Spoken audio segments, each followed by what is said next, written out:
sandwich on the plane? My eyes flicked nervously past him. Did anybody come with you? No, I came by myself, Dad said.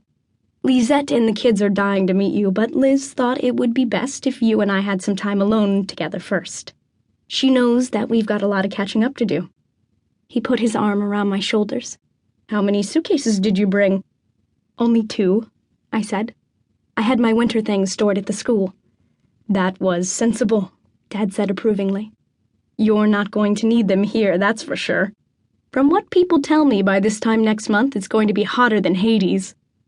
We collected the suitcases at baggage claim, and I waited with them at the pickup area in front of the terminal while my father went to the parking lot to get the car.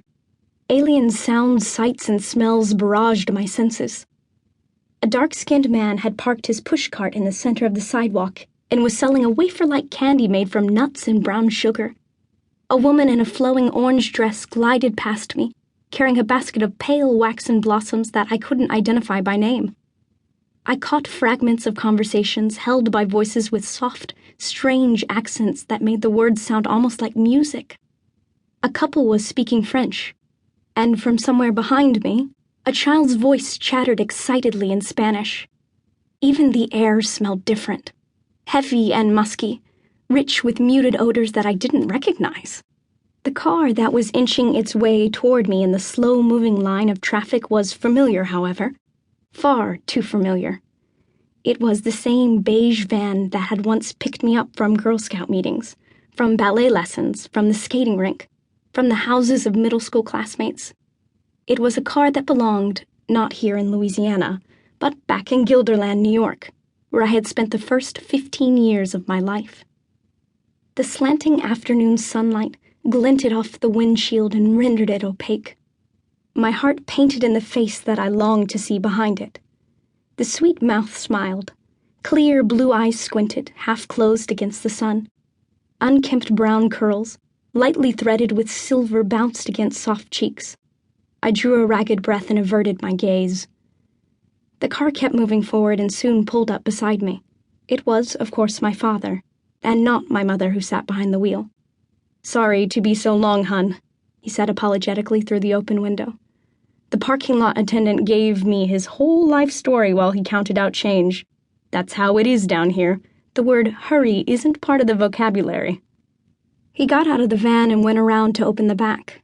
The latch was stuck, and he had to rattle it hard to get the door open.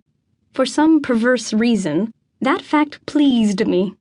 The latch that had never worked easily for my mother should have no business accommodating my father now.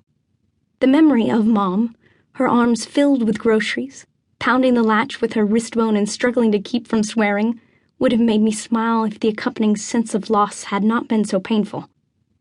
I got into the van on the passenger side. Dad eventually did get the back open and loaded in my suitcases. Then he shoved the door closed and came forward to climb into the driver's seat. So, off we go, he said. The jovial note in his voice was so at odds with my own emotions that I couldn't begin to respond to it. The drive would take us an hour and a half, he had told me. In just 90 minutes, I would be meeting the woman who had taken my mother's place in my father's life. We started off on the city freeway, but before too many miles were covered, Dad turned the car onto an exit ramp that led to a 2-lane highway. This road was bracketed by shrubs and pine woods, and the sky beyond them gleamed with an odd iridescent sheen, as if the sunlight were being fed through a prism. Gazing out through the window beside me, I found myself experiencing the eerie sensation that nothing I was seeing was real.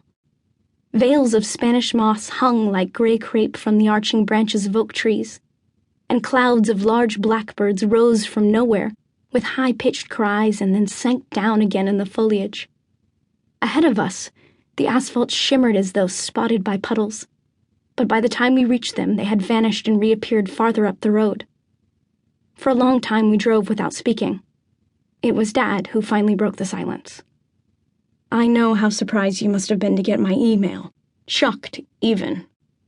When I didn't respond, he continued. I owe you an apology, Nore. I should have called or written sooner. The truth is, though, that there wasn't any sooner. It all happened so fast. I guess it must have. I made no attempt to hide my bitterness.